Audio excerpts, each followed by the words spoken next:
ظلم کا استعارہ ہے، حسین ابن علی امن کی علامت ہے۔ یزید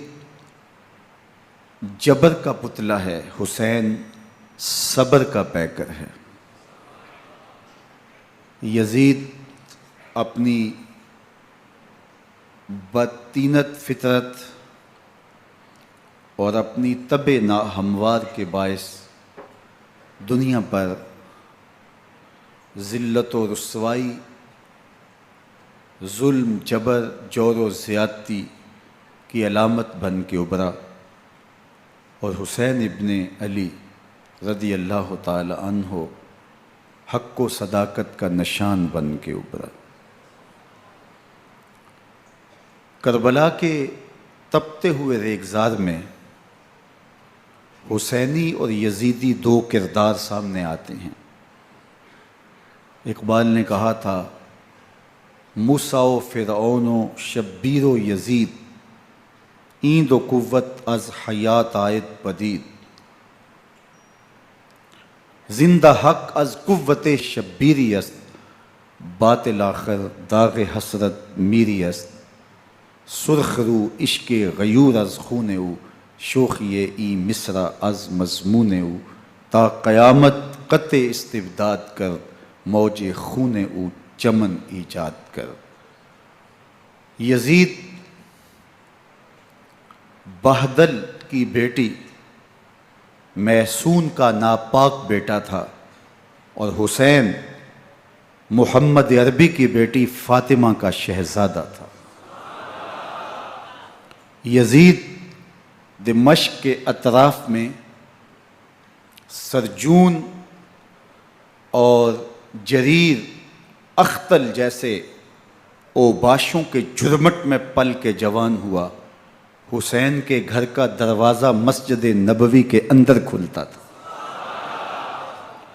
یزید نشے میں دھت ہو کر کے نمازیں چھوڑ دیتا تھا۔ حسین کی کربلا کے اندر بھی نماز تہجد قضا نہیں ہوئی۔ یزید ظلم کا دوسرا نام ہے، حسین امن کی علامت ہے۔ یزید نے زندگی میں ایک مرتبہ حج کیا اور شراب کے مٹکے ساتھ لے کے آیا، اور اختل اور دیگر گویوں اور مغنیوں کو اپنے ساتھ رکھا تاکہ سفر آسانی سے کٹے۔ حسین ابن علی نے 25 حج سواری ہونے کے باوجود پیدل کیے۔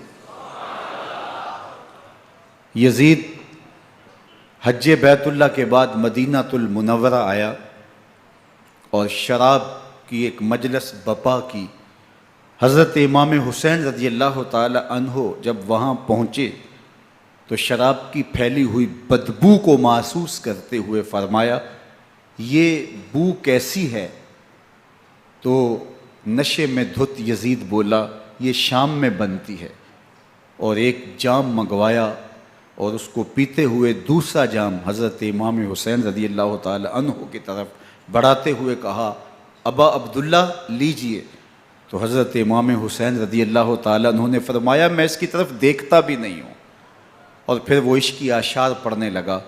جب یزید کی شراب نوشی کا منظر امام حسین رضی اللہ تعالی عنہ اپنی آنکھوں سے دیکھ چکے تھے، تو مجھے بتاؤ یزید کے ہاتھ پہ امام حسین کا پاک ہاتھ کیسے آتا؟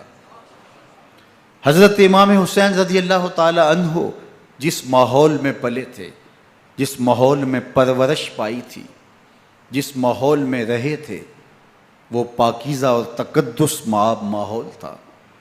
اور یزید کبھی اطراف دمشق میں، کبھی غوطہ میں، کبھی الخضرہ محل میں، اور کبھی کہاں داد عیش دیتا رہا اور لہو و لعب کے اندر مصروف رہا، اور اس کی زندگی ان چیزوں سے عبارت تھی۔ وہ محرمات کو حلال قرار دیتا، شراب نوشی اس کی ہڈیوں میں رچی ہوئی تھی، اور شریعت بیضا کا مذاق اڑایا کرتا۔ اور حسین ابن علی رضی اللہ تعالی عنہ کی دوستیاں جن لوگوں سے تھی، وہ عبداللہ ابن عباس تھے، عبداللہ ابن عمر تھے، حضرت عبد الرحمن بن ابو بکر رضی اللہ تعالیٰ عنہ تھے. یزید تو جوا کھیلتا رہا، یزید تو قمار بازی کرتا رہا، یزید تو شراب نوشی کرتا رہا، اور حسین ابن علی مسجد نبوی کے ممبر میں حضور کے پہلوؤں میں بیٹھتے رہے. زمانے نے وہ منظر دیکھا کہ سرخ رنگ کے جوڑے پہنے ہوئے حسنین کریمین حجرہ فاطمہ سے نکلتے ہیں. کم عمری کی وجہ سے کبھی گرتے ہیں کبھی سنبھلتے ہیں، اور آقا کریم خطبہ ارشاد کر رہے ہیں، خطبہ چھوڑ کے حضور نے شہزادوں کو اٹھا لیا. وہ منظر بھی زمانے نے دیکھا. حضرت عبداللہ بن شداد کہتے ہیں کہ حضور سجدے میں تھے اور سجدہ اتنا طویل ہو گیا، ہمیں لگا یا تو وحی کا نزول ہو رہا ہے یا پھر اللہ کا حکم آ گیا اور اللہ کے محبوب کی روح قبض کر لی گئی. لیکن میں نے جب نظریں اٹھا کے ننکیوں سے دیکھا تو کیا منظر تھا کہ حسین ابن علی حضور کی پشت پہ بیٹھے ہوئے اور میرے آقا سجدے کو طول دے رہے ہیں. اللہ اکبر. حسین کے لیے پیغمبر کے سجدوں کو طول دیا جا رہا ہے. حسین ابن علی کبھی ممبر پہ حضور کی اطراف میں بیٹھتے ہیں. وہ منظر بھی دنیا نے دیکھا کہ حضور کے مبارک کندھوں پر حسین ابن علی بیٹھے ہیں اور حضور کی زلفوں کو پکڑا ہوا ہے. تو حضرت عمر رضی اللہ تعالیٰ عنہ دیکھ کے کہتے ہیں واہ واہ کیسی سواری میسر آئی حسین ابن علی کو. تو میرے آقا مسکرا کے کہتے ہیں عمر سواری دیکھتے ہو سوار بھی تو دیکھو. اللہ اکبر. حضرت اسامہ بن زید بن حارثہ رضی اللہ تعالیٰ عنہ فرماتے ہیں رات کا ایک پہر گزر گیا اور مجھے حضور سے کوئی کام تھا. میں آقا کریم کی خدمت میں حاضر ہوا، در دولت پہ دستک دی. حضور تشریف لائے تو چادر اوڑی تھی، بکل کی ہوئی تھی میرے حضور نے. تو میں نے اپنی حاجت کہی تو حضور نے میری حاجت پوری کر دی. لیکن ایک منظر میں نے دیکھا کہ حضور نے جو چادر کی بکل فرمائی تھی اس کے اطراف میں پہلوؤں میں ابھار تھے جس طرح اندر کوئی ہو. مجھ سے نہ رہا گیا، میں نے پوچھ لیا. میں نے کہا بندہ نواز چادر کے اندر کیا ہے؟ فَكَشَفَهُ. تو حضور نے چادر کو کھول دیا. فَإِذَا الْحَسَنُ وَالْحُسَيْنُ عَلَىٰ وَرِكَيْهِ. تو کہتے ہیں میں نے اپنی آنکھوں سے دیکھا ایک پہلو سے امام حسین لپٹے ہوئے تھے، ایک پہلو سے امام حسن لپٹے ہوئے تھے. فرمایا یہ میرے بیٹے ہیں، یہ میری بیٹی کے بیٹے ہیں. اے اللہ میں ان سے پیار کرتا ہوں، تو بھی ان سے پیار کر، جو ان سے پیار کرے اس سے بھی پیار کر. ان کی محبت کا درس دیا، ان کے پیار کا سبق پڑھایا. کہا ان سے پیار کرنے والا میرے سے پیار کرنے والا ہے، ان سے بغض رکھنے والا میرے سے بغض رکھنے والا ہے. ان کی تکلیف حضور کو بے چین کر دیتی تھی. حضرت سیدہ فاطمہ الزہرا رضی اللہ تعالی عنہ کے گھر کے قریب سے گزرے تو حضرت امام حسین کے رونے کی آواز آ رہی تھی. تو آقا کریم علیہ السلام نے فرمایا کہ فاطمہ حسین کو چپ کرواؤ. الا تعلمی ان بقاءہ یوزینی. تو جانتی نہیں حسین کا رونا مجھے دکھ دیتا ہے. حسین ابن علی کو حضور رونے نہیں دیتے تھے، ان کو دکھی نہیں ہونے دیتے تھے، کیونکہ رسول اللہ صلی اللہ علیہ وسلم جانتے تھے کہ یہ کتنے دکھ سہے گا، کتنی تکلیفوں سے گزرے گا اور کتنے مصائب سہے گا.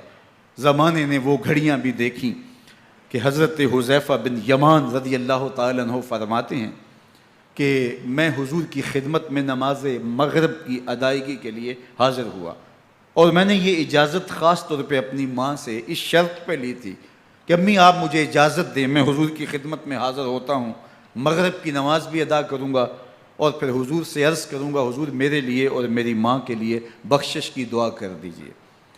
ماں نے اس شرط پہ اجازت دے دی اور میں حضور کی خدمت میں آ گیا. نماز مغرب ادا کی، سلام پھرا تو میرے دل میں آرزو تھی میں حضور سے عرض کروں حضور میرے لیے اور میری ماں کے لیے مغفرت کی بخشش کی دعا کر دیں. لیکن حضور عبادات میں، ذکر میں، نوافل میں ایسے مشغول ہوئے کہ میں آرزو رکھنے کے باوجود بھی عرض نہ کر سکا.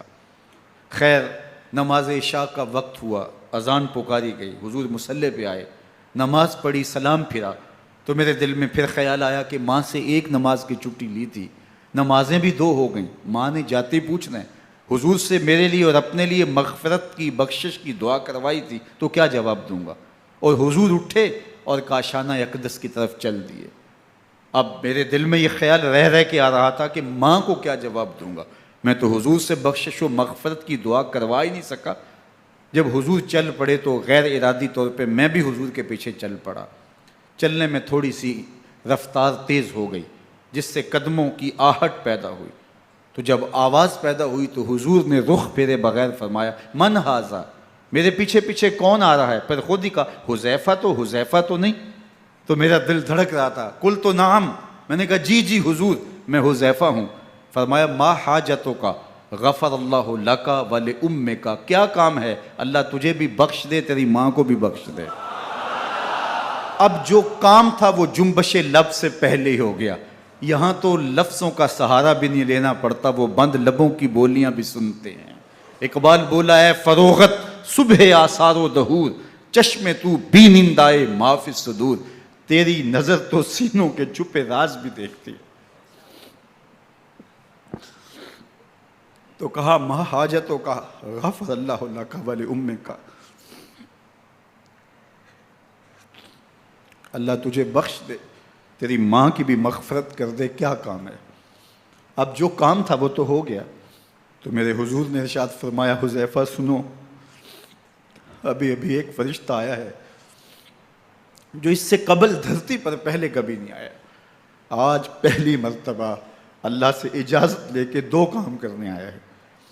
ایک تو مجھے سلام کرنے آیا ہے اور دوسرا خوشخبری دینے آیا ہے کہ آپ کی بیٹی فاطمہ جنتی عورتوں کی سردار ہے اور حسن اور حسین جنتی جوانوں کے سردار۔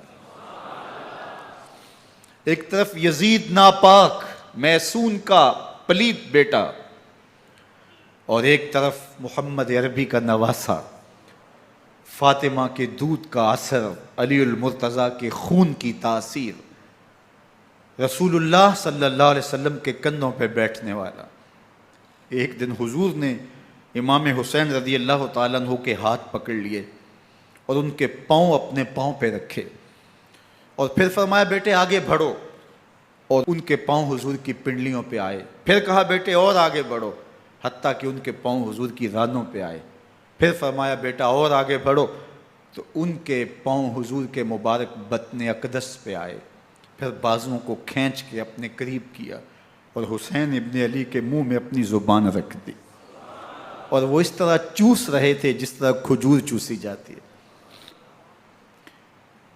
تو اللہ کے محبوب علیہ السلام نے حسین ابن علی کو اپنی زبان کا لعاب دہن دے کر کے، وہ شیر رحمت دے کر کے، وہ کوثر و تسلیم سے پاکیزہ تر آب رحمت عطا کر کے ان کی ہمیشہ کے لیے پیاس بجھا دی، تاکہ کل کربلا کے تپتے ہوئے ریگزار میں حسین ابن علی کو پیاس کی شدت تنگ نہ کرے اور پائے استقلال میں لغزش نہ آنے پائے۔ ان نازوں سے پالے ہوئے حسین کو، ان محبتوں سے پالے ہوئے حسین ابن علی کو امتحان بھی اتنے بڑے درپیش تھے۔ یاری تیری سونا پر ازمیشاں تیریاں اگ، سونا پرکھیا جامدہ ہے نال اگاں دے لگ۔ جتنا بڑا شخص ہوتا ہے اتنی آزمائشیں بھی بڑی ہوتی ہیں۔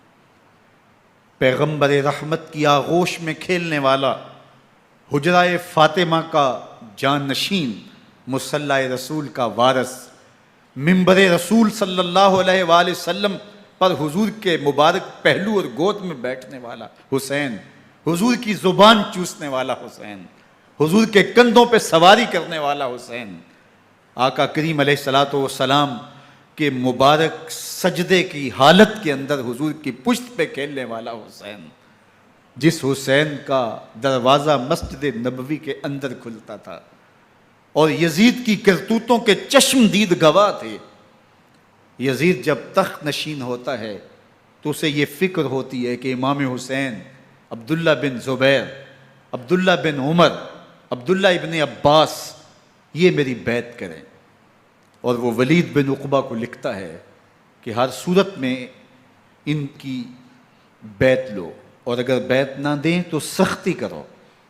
حضرت امام حسین رضی اللہ تعالی عنہ کو بلاوا آتا ہے کہ آپ کو دارالامارت میں گورنر ہاؤس میں بلایا جا رہا ہے۔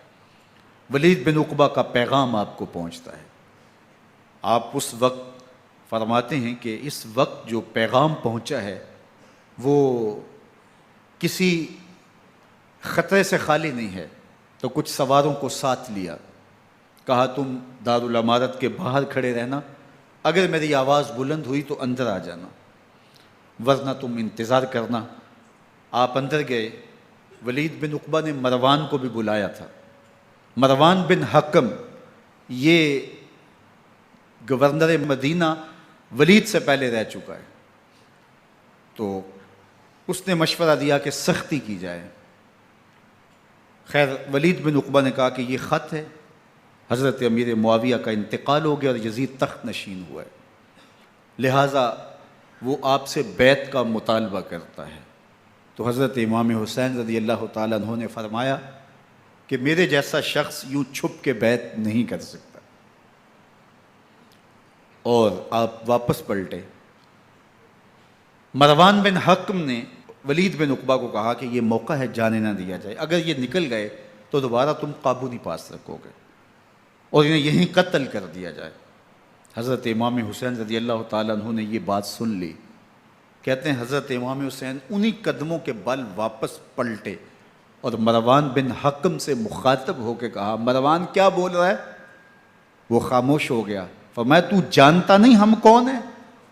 آنا حسین ابن علی ابن ابی طالب، میں حسین ہوں، میں علی کا بیٹا ہوں، ہمارے گھر میں قرآن اترتا رہا ہے، وحی کا نزول ہوتا رہا ہے، اور یزید فاسق ہے، فاجر ہے، مسلمانوں کا قاتل ہے اور شرابی ہے، میں ڈنکے کی چوٹ پہ یزید کی بیعت سے انکار کرتا ہوں۔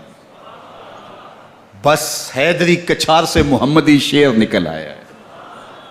اب اوسان خطا ہو گئے، راستہ چھوڑ دیا، واپس آئے، سیدہ زینب سے ملے، کہا مدینے کو چھوڑنا پڑے گا۔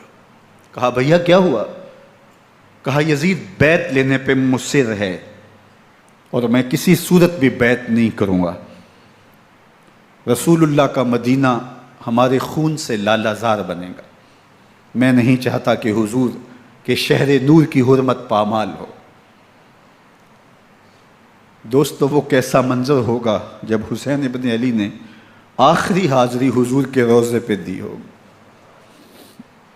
حاجی یا معتمر 10 دن کے لیے، 8 دن کے لیے، 20 دن کے لیے مدینہ المنورہ عارضی سکونت اختیار کرتا ہے، اور حضور کے روضہ انور سے، اس شہر نور سے، ان گلیوں سے، ان بام و در سے ایسا مانوس ہو جاتا ہے کہ جب واپس پلٹ رہا ہوتا ہے ان دعاؤں کے ساتھ کہ دوبارہ آنا بھی نصیب ہو، اور اسے لگتا ہے کہ میں دوبارہ بھی بلایا جاؤں گا، لیکن اس کے باوجود شہر حبیب چھوڑنا قیامت سے کم نہیں ہوتا۔ اعظم چشتی مرحوم آخری بار جب حضور کے روضہ انور پہ گئے تو بیمار تھے، ویل چیئر پہ تھے۔ باب بقی سے باہر نکلے تو خادم سے کہا کہ میری ویل چیئر پیچھے سے کھینچو تاکہ میرا رخ روضہ انور کی طرف رہے، اور وہ پیچھے سے کھینچتا چلا جا رہا ہے، اور جب باب مکہ سے پیچھے جنت البقیع کے قریب سے گنبد خضرا نگاہوں سے اوجل ہونے لگا تو اعظم چشتی مرحوم نے کہا، جان بدن سے نکلتی ہے اعظم، جان بدن سے نکلتی ہے اعظم، کوئی آسان ہے مدینے سے جدا ہونا، کوئی آسان ہے مدینے سے جدا ہونا۔ یہ اس شخص کی کہانی ہے جو 10 دن، 5 دن، مہینہ، 2 ماہ وہاں رہتا ہے، اور پھر اس شہر کو چھوڑ کے آنا اس کے لیے آسان نہیں ہوتا۔ اور مجھے بتاؤ کہ حسین جو پیدا مدینے میں ہوا، جس کے گھر کا دروازہ مسجد نبوی کے اندر کھلتا تھا، جو مسجد نبوی کے اندر پرورش پا کے جوان ہوتا ہے اور مدینے کی گلیوں میں کھیلتا رہا، اس حسین ابن علی کے لیے مدینہ چھوڑنا، اور پھر وہ اس بات کا علم اور شعور رکھتے تھے کہ یہ آخری بار حضور کے در پہ حاضری ہے، دوبارہ اس شہر نور میں نہیں آ سکوں گا، تو کیا قیامت ہوگی اور کیا منظر ہوگا۔ محمد بن حنفیہ کے علاوہ خاندان نبوت کے جتنے لوگ تھے ان سب نے شہر مدینہ کو الوداع کہا، اور رات کے موقع میں مدینہ المنورہ کو، مسجد نبوی کو چھوڑ کر کے مکہ کی جانب عازم سفر ہوئے۔ 3 شعبان المعظم کو مکہ المکرمہ پہنچتے ہیں، ادھر کوفیوں کے خطوط آنے شروع ہو جاتے ہیں۔ حضرت امام حسین رضی اللہ تعالیٰ عنہ مسلم بن عقیل رضی اللہ تعالیٰ عنہ کو صورتحال معلوم کرنے کے لیے بھیج دیتے ہیں۔ 40,000 کوفی آپ کے ہاتھ پہ بیعت کر لیتے ہیں۔ ادھر 25 پیدل حج کرنے والے حضرت امام حسین 8 ذی الحج کو احرام باندھتے ہیں، لیکن آپ کو پتہ چلتا ہے کہ حاجیوں کے روپ میں قاتل چھپا دیے گئے، تو آپ اس احرام کو حج کی بجائے عمرے میں بدلتے ہیں اور کوفے کی جانب عازم سفر ہوتے ہیں۔ کائنات والو، ذرا سینے پہ ہاتھ رکھ کے دیکھو کہ یہ کتنا مشکل مرحلہ تھا۔ اس دین کی آبرو کو